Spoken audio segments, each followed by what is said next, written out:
Hey Metalheads, this is Schmier from Destruction, and you're watching The Age of Metal!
Hello everyone, this is Miguel with DH Metal, and I'm here in Phoenix, Arizona with none other than Schmier of Destruction. How you doing, sir? I'm doing very good, thank you. How are you? Pretty good, pretty good.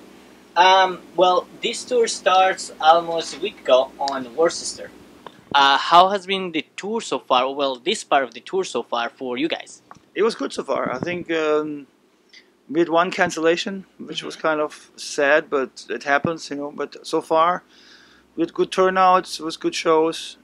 Of course, some difficulties here and there, but basically, it's been a good tour so far, and we have a lot of good shows to come now. We're going to California and then to Canada, so we're having a good time with our brothers from Christian on the bus. So that's very cool.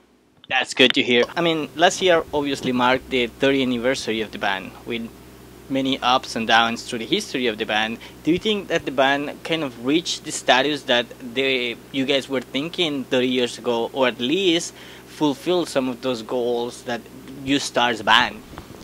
You know, we never had the goal to be something. You know, it just happened that we're very early and been very lucky to achieve something. So I think we've achieved a lot more than we ever thought. You know, like for me, the only thing that matters to me is that we have the chance to tour and live from the music, and that's something we can do at the moment since a long time now. And of course, times are getting harder, but I can't complain. You know, like it's been a very career with a lot of ups and downs, but also we also managed to get our shit together. And now since the reunion, 15 years, we're pretty successful.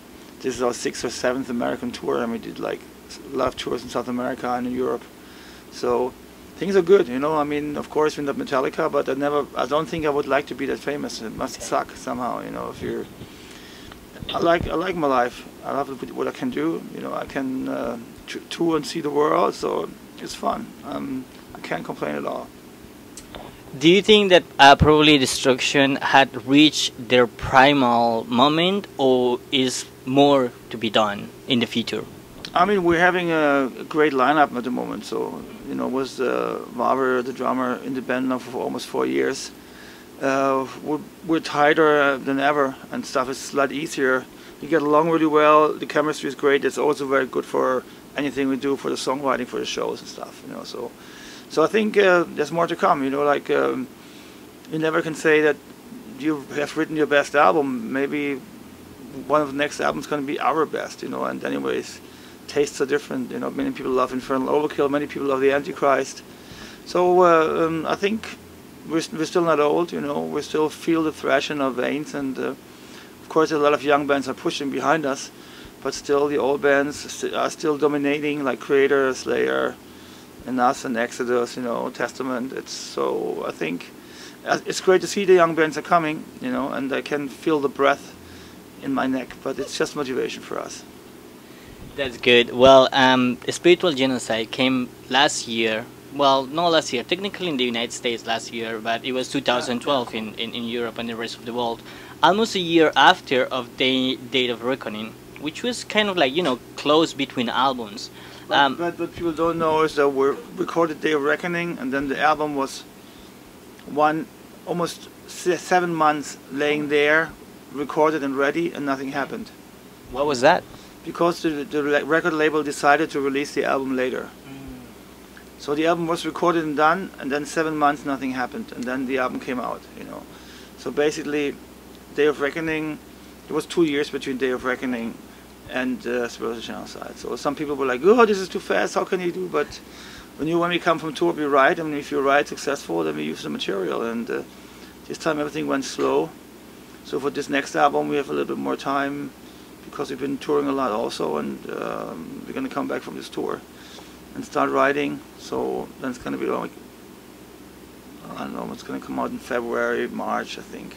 Yeah, so we're having a good routine of writing and also touring. So I like that. You know, I like to really write new songs. It's as long as you can, you know, because maybe one day it's going to be like nothing comes out anymore. You never know. It happens. You know. So far, as long as I'm still creative, I love to do new music. You know. Gotcha. Well, I mean, what was kind of like what happened on Spiritual Genocide that didn't happen on Date of Reckoning? What do you mean? Yeah, probably musically or technically at the level of production. We've been working with the same team basically. What we changed was the final mix. We recorded a lot of albums with Jacob Hansen in Denmark. And this time we were going for Andy Klaassen in Germany for the final mix, because we wanted the album to sound a little bit more natural and a little bit more brutal. And yeah, he did a great job. So that's the only thing we really changed on the record. And of course we had some different guests this time, but you know, I don't like to change the procedure too much. You know, like if stuff is working good, you keep it rolling. Just the little details, like the mix at the end, like using a different. We're gonna use a different mixer also this time again for the new album, because I think using the same guy you sound the same on every record. I don't want that. I see. Well, I mean, Destruction is a band that have played all over the world: Indonesia, China, Japan, Europe, South America, North America. Which of those crowds you will say is the most thrash metal crowd, the one that surprised you the most because they have that fervor and that thrash metal vibe on them? I think there's a lot of good crowds all over the world, but there's no doubt that Latin America has the best fans. You know, the most craziest fans are definitely in Latin America. What was the craziest thing that you ever experienced in Latin America? Oh, there's so many crazy stories. I mean, you talked about the big festivals down there. We played Rock El Parque. We played Rock in Rio also. Yeah. Those are huge events, you know, and that's of course very impressive, you know.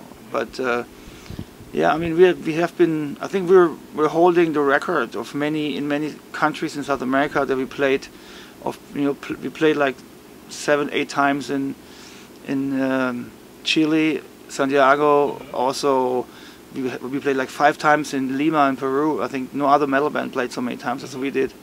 Of course, São Paulo we played like, oh my God, so many times. So we're kind of holding the record of most played cities in Latin America. I don't know any other band, at least not from Europe, that has, not even the Scorpions has.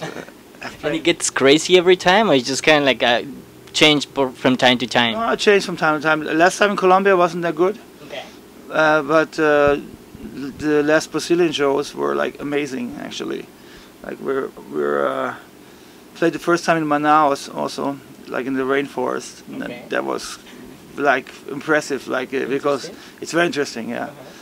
Also, like when the plane is like landing, like for 1 hour you're flying over the rainforest and you see the river and stuff, and it was very impressive. And then the show was outstanding. It was like a lot of people. I don't know, 4,000 or something. So those are, you know, there's always surprising shows and surprising events in South America. So we still have to go there. It's the best scene in the world for our music. Yeah, definitely. We have that since we were little, so it's kind of like we always crave it for more every time.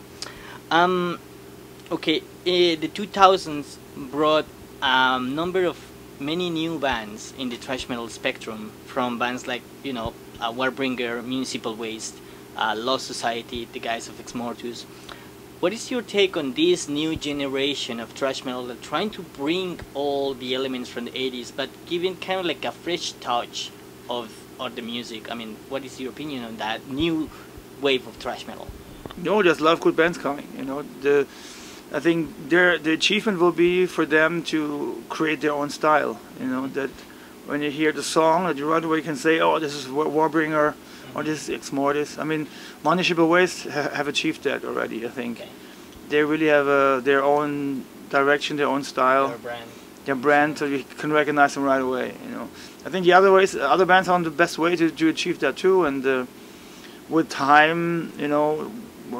Like album number 1 and number 2 is easier, but with time, when you do more records, it's more difficult. And we'll see how those bands goes. I think there's a lot of good young hot bands. I mean, like when the first time I saw Ex Mortis live, I was very impressed. They're nailing it down live as on record, so that's really amazing.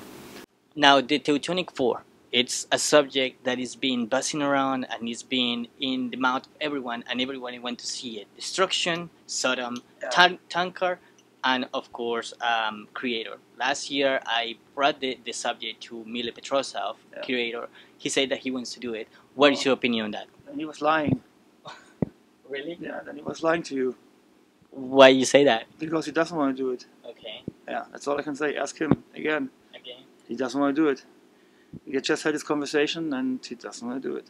We already, Sodom was ready, Destruction was ready. Not him. Do you think that Sodom will do it? Yes, they would do it. Yeah. Because I mean, you guys were together last year in the festival in Germany. How was that feeling to have those 4 bands in the same festival? It was great. That's why we should do it worldwide. But Mr. Pedrozza doesn't want to do it. Gotcha. All right. Now I hear it's from a couple of different sources that you're coming out with a new project, or it's now. Some say it's kind of like a new project on the works with a couple of members, involving members of ASET. What can you tell us about that project? Yeah, we're writing on some songs right now. It's Herman Frank, the guitar player, and Stefan Schwarzmann, the drummer of Accept, and me on bass and vocals. And we have 6 songs now together. We still don't have the band name yet. After this tour, we're gonna record the demos, and then we're gonna, take care about the name and the record label and everything. So it could be possible that this album comes out at the end of this year. What kind of sound we can expect from that project? Yeah, it's very much heavy metal basically. It's gonna be a mixture of course, Accept roots. And of course, of a little bit of Destruction influences, but it's of course a lot more melodic than Destruction stuff. It's pure heavy metal, like in between Accept, Priest, Wasp, that direction, and a little bit of thrash here and there. So it's a little bit of Motorhead also. It's gonna be in your face metal. So it's fun to do that because it's my roots. And working with Herman. As he is one of the first German real heavy metal guitar players back in the day, it's a big honor and it's great fun. So we'll see. It's a great hobby besides Destruction. I have a little time, so I thought we could do that, and they're good friends. So looking forward to record some stuff. It's gonna be nice. I'm sure some people will like what we do. It's definitely unique. Definitely looking forward to it. I mean, not just for the members, but for the spirit that you're describing it. Now, we were talking out of camera before about Rockall Party, and that was something that personally impressed me. But what do you remember for that show? 100,000 kids in a park seeing Destruction live. What do you remember of that day? I remember there was no alcohol backstage. Oh, really? Fail. They fail. Yeah, I think it's an event like from the government, right? So, yes, it is. Yeah, it was very impressive, of course. 100,000 people. I mean, we played that before. We played big crowds like this before. So I'm not shitting in my pants because of just 100,000 people, But of course, it's amazing to have huge mosh pits all over the place, and it was great atmosphere. So it's something that stays in your mind, It's something, a special event, and it sticks out together with shows like Wacken or Rock and Rio. It's definitely one of the highlights of the last years. So yeah, that was awesome. Last time Destruction released a DVD was A Savage Symphony, the history of annihilation. A couple of years back was 2010. There will be any plans to release a new Destruction DVD? I don't think in the next years I don't think so. We have done 2 DVDs in the last 10 years, basically. I think that's good, and it's not like a DVD is not like a record, you know.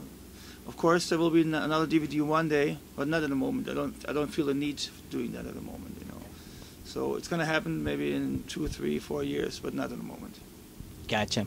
Well, we were talking, and you were mentioning that the band is, getting ready to write and getting stuff ready for the next album. What can you tell us about the next album? We will see. You know, maybe we're gonna play blues in the next album. I think we have only written 1 song so far, and we're collecting material now and riffs. And after this tour, we're also gonna start recording the first demos. So then I can tell you more, but I have no idea yet where it's gonna go. We'll see. You know, we're always inspired by recent stuff. So when we come back from this tour, we're gonna have a lot of stuff in mind that we're gonna put into music. So that's the way. Like some tours are also influencing the next material you write. You know, but yeah, I can't tell anything now. We have only 1 song, and that one is pretty groovy actually, and it's a pretty catchy one. But the rest of the material you have to see. Of course, it's going to be a lot of aggressive stuff. We have a drummer that can play fast now and very tight, so we're going to, of course, use this fact for the next album again. So we will see probably 2015-16? I think if everything goes good, we could release the album beginning of 15, yeah, like March, April, something like this. Awesome, that's great to hear. Now, the no metal question. Obviously, we are pretty much in the shadow of the World Cup. You're from Germany. Obviously, these questions have to come. What are the chances, or from your point of view, the chances of Germany in the World Cup? You know, you guys have a heavy group. You have Portugal, you have the United States, and you have Canada. What are your expectations of the German national team from the World Cup? Yeah, if we cannot beat those 3 teams, then we can be world champion. Come on, like America. Well, I mean, the Bayern Munich is being like booming a lot as one of the best teams in the world. Yeah. We will beat Portugal, no doubt. You know, Okay. as long as there's no Italy and no Spain in our group, it's all good. What about quarterfinals or semifinals? Yeah, you know, I think the group will be a good test. If we fail in the group, then we don't deserve to go on. You know, it's a tough group, but we have a very strong team. So everything is possible, I think. Do you think is chances that they can lift at the 4 Cup this year? Yeah, we have a lot of good players. You know, it depends on. Basically, Germany can beat every team in the world. You know, if we have a bad day, we can also be beaten, like happened. You know, but there's just a few teams that can do it. Brazil, of course, Italy, maybe the Dutch, of course, Spain. You know, so and maybe there's going to be some surprise teams. You never know. But yeah, Germany definitely have very high expectations this year. You know, we have a lot of great players. We maybe had never had so many good players in the last 20 years. So there's good chances if they have a good run, everything is possible. We'll see. Well, let's wait until July to see. The problem, the heat will be the problem. You know, like the heat. The heat In Brazil. Yeah, Okay. of course, especially playing in the north where it's really humid. And the altitude. The Germans are not used to that. Yeah, so they have to train hard. But we'll see. I'm looking forward to it, anyways. Wherever we go, but it's gonna be nice. It's gonna be interesting. Yeah. Well, Schmier, thank you very much for taking the time. And do you have any kind of like last words for the fans of Destruction, or any kind of message? Last words always sounds bad. I always say that, but I kind of like didn't find something like. Yeah, let me say thanks a lot for the support. Now 30 years, it's like a normal thing, and we've been doing a lot in the last years, and we had a lot of support all over the world, and I still appreciate this fact that we can go wherever we go. There's Destruction fans. It's something very special for us, because we never thought it would go that far. You know, it's. I can say that sometimes that I'm waking up in the morning, I'm like, where the fuck am I? Yeah, Indonesia, Malaysia. Wow, what the fuck, you know? And then it's amazing to see that people wearing Destruction shirts. They know the songs. They come to the shows. I appreciate this a lot. So I still know, you know, who's in charge of this, and it's the fans. So thanks a lot for all this, and hopefully see you soon again, because we're not gonna stop touring. a lot of new shows coming up next year and this year, so looking forward for that. Definitely looking forward for a more intimate show tonight. That the last time that I saw Destruction was different setup, but definitely looking forward for the new material. But that time you guys don't play that. I don't remember anything from Spiritual Genocide, but definitely looking forward for tonight. Thank you very much, Schmier. Thank you. It's gonna be fun tonight. Like small shows are always like more intense, of course.